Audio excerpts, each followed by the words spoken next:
নমস্কার বন্ধুরা, welcome back to my channel. আজ আমি আপনাদের সাথে শেয়ার করব দারুণ স্বাদের মজাদার একটি পিঠা রেসিপি। পিঠাটির নাম হচ্ছে চুষি পিঠা। আশা করছি আজকের এই রেসিপিটি আপনাদের অনেক ভালো লাগবে। ভিডিওটি ভালো লাগলে লাইক, কমেন্ট এবং শেয়ার করতে ভুলবেন না। আর আমার এই চ্যানেলে নতুন হয়ে থাকলে চ্যানেলটি সাবস্ক্রাইব করে পাশে থাকা বেল আইকনটি বাজিয়ে দিন, যাতে পরবর্তী ভিডিওর নোটিফিকেশন সবার আগে আপনার কাছে যায়।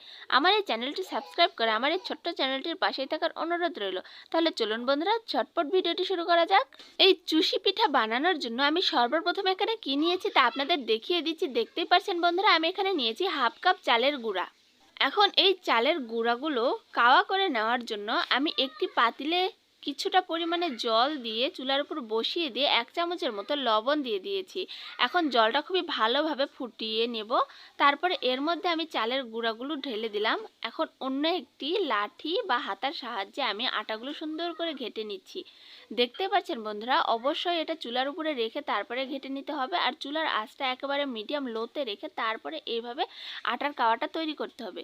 আর খুবই নরমভাবে কিন্তু এটা তৈরি করতে হবে, যেহেতু এটা চালের গুঁড়া দিয়ে তৈরি। বেশি শক্ত করলে কিন্তু এটা ভালো হবে না, তাই অবশ্যই নরম করে রাখবেন। পরবর্তীতে এমনিতেই হালকা একটু শক্ত হয়ে যাবে। তো আমি চুলার উপর থেকে পাতিলটি নামিয়ে আটাগুলো খুবই সুন্দর করে ছেনে নিয়েছি। দেখতেই পাচ্ছেন বন্ধুরা, এটা কিন্তু খুবই ভালোভাবে ছেনে নিতে হবে, যাতে একটুও গুটি গুটি না থাকে। এমনভাবে এই আটাগুলো মথে বা ছেনে নিতে হবে যাতে একেবারে সফট ও মসৃণ হয়। আমার কিন্তু খুবই ভালোভাবে এই আটার কাওয়াগুলো ছেনে নেওয়া হয়ে গিয়েছে। এখন আমি পিঠাগুলো বেনে নেব। তো বন্ধুরা, কিভাবে আমি পিঠাগুলো বানিয়ে নিচ্ছি তা আপনারা দেখতেই পাচ্ছেন। হাতের তালুতে অল্প একটু আটা নিয়ে তারপরে কিন্তু আর একটা হাতের তালু দিয়ে এইভাবে একটু পাকিয়ে নিলেই পিঠাগুলো খুবই সুন্দরভাবে তৈরি হয়ে যাচ্ছে। দেখতেই পাচ্ছেন বন্ধুরা, এগুলো এমনভাবে বানাতে হবে, একেবারে ছোট ছোট করা যাবে না বা একেবারে চিকনও করা যাবে না, তাহলে কিন্তু এগুলো দুধের মধ্যে দিলে একবারে ঘাটি ঘাটি হয়ে যাবে, তখন আর খাইতে ভালো লাগবে না। তাই অবশ্যই আমার এই পদ্ধতি ফলো করে পিঠাগুলো বানিয়ে নিন, তাহলে আশা করছি পিঠাগুলো অনেক পারফেক্টভাবে বানিয়ে নিতে পারবেন। অনেকেই আছে যারা একেবারে নতুন, পিঠা কি করে বানাতে হয় সেটাও জানে না। তারা যদি আমার এই ভিডিওটি ফলো করে পিঠাগুলো বানিয়ে নেন, আশা করছি খুবই ভালোভাবে পিঠাগুলো বানিয়ে নিতে পারবেন। তো বন্ধুরা, আমার কিন্তু সবগুলো পিঠাই বানিয়ে নেওয়া হয়ে গিয়েছে। এখন আমি আগে থেকে জাল করে রাখা হাফ কেজি খানিক দুধ নিয়ে নিলাম। আমি যেহেতু অল্প করে পিঠা বানাবো, সেহেতু দুধও কিন্তু আমি অল্পই নিয়েছি। এখানে দুধগুলো গরম হতে থাক, আমি ততক্ষণ অন্য একটি চুলায় কিছুটা পরিমাণে খেজুরের গুড় নিয়েছি। আমি যেহেতু অল্প পরিমাণে মিষ্টি ব্যবহার করব, সেহেতু এখানে অল্পই গুড় নিয়েছি। আপনারা আপনাদের পরিমাণ মতোই মিষ্টি ব্যবহার করবেন। তো গুড়গুলো আমি একেবারে দুধের মধ্যে দিয়ে দিতে পারবো না, কারণ এইভাবে যদি দুধের মধ্যে গুড় দিয়ে দিই তাহলে কিন্তু দুধটা কেটে যাওয়ার সম্ভাবনা থাকে। তাই অবশ্যই একটি পাতিলে করে একটুখানি জল দিয়ে গুড়টা গলিয়ে নেবেন, তারপর ঠান্ডা করে দুধের মধ্যে মিশিয়ে দিবেন। তাহলে আর দুধটা কাটবে না, একেবারে পারফেক্টভাবে পিঠাগুলো বানিয়ে নিতে পারবেন। আমার গুড়গুলো জাল করা হয়ে গিয়েছে, আমি নামিয়ে রেখে দুধের মধ্যে এখন দিয়ে দিচ্ছি একটি এলাচ আর দুটো তেজপাতা ছিঁড়ে 4 টুকরো করে। তারপরে আমি দুধের মধ্যে কিন্তু দিয়ে দিলাম।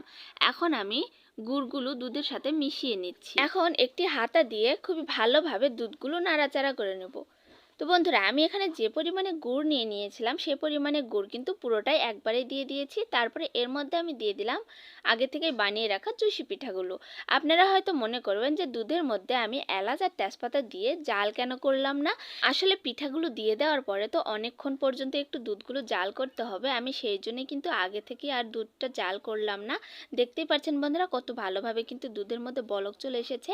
এখন পিঠাগুলোর সাথে সাথে এলাচ আর তেজপাতার ঘ্রাণও কিন্তু পিঠার মধ্যে খুবই ভালোভাবে ছড়িয়ে পড়বে। পিঠাগুলো এখন আমি 5 থেকে 10 মিনিটের মতো কিন্তু খুবই ভালোভাবে হালকা মিডিয়াম লো আঁচে জাল করে নিতে থাকবো আর অনবরত নাড়াচাড়া করে দিতে থাকবো। যখন পিঠাগুলো আমার রান্না হয়ে যাবে তখন কিন্তু খুবই ভালোভাবে ঘন হয়ে আসবে, তখন দেখেই বোঝা যাবে যে পিঠাটা খুবই ভালোভাবে জাল করা হয়ে গিয়েছে। তখন কিন্তু আমি পিঠাটা নামিয়ে ফেলবো। তো বন্ধুরা, আমার কিন্তু পিঠাটা খুবই ভালোভাবে রান্না হয়ে গিয়েছে। আমি পিঠাটা নামিয়ে রেখেছি। দেখতেই পাচ্ছেন কতটা সুন্দর লাগছে পিঠাগুলো দেখতে। দেখতে আর কতটা লোভনীয় হয়েছে, একেবারে দেখে মনে হচ্ছে রসমালাইয়ের পাক হয়েছে। তো আমি পিঠাগুলো সার্ভ করেছি, দেখেই কতটা সুন্দর লাগছে সেটা বুঝতেই পারছেন। আমি একটি চামচের সাহায্যে একটি পিঠা কেটে আপনাদের দেখিয়ে দিলাম এটা কতটা ভাবে ভিতরে কুক হয়েছে, কতটা সুন্দর লাগছে দেখতে, আর খাইতেও কিন্তু অসাধারণ মজা। তো বন্ধুরা, একবার হলেও বাসায় এভাবে বানিয়ে নেওয়ার ট্রাই করুন, আশা করছি অনেক ভালো লাগবে। ভিডিওটি আপনাদের কাছে কেমন লাগলো তা অবশ্যই কমেন্টে জানাবেন। ভিডিওটি শুরু থেকে শেষ পর্যন্ত দেখার জন্য আপনাদের অসংখ্য অসংখ্য ধন্যবাদ। দেখা হচ্ছে পরবর্তী ভিডিওতে এইরকমই কোনো নিত্য নতুন রেসিপি নিয়ে। ততক্ষণ পর্যন্ত ভালো থাকুন, সুস্থ থাকুন। টাটা বন্ধুরা।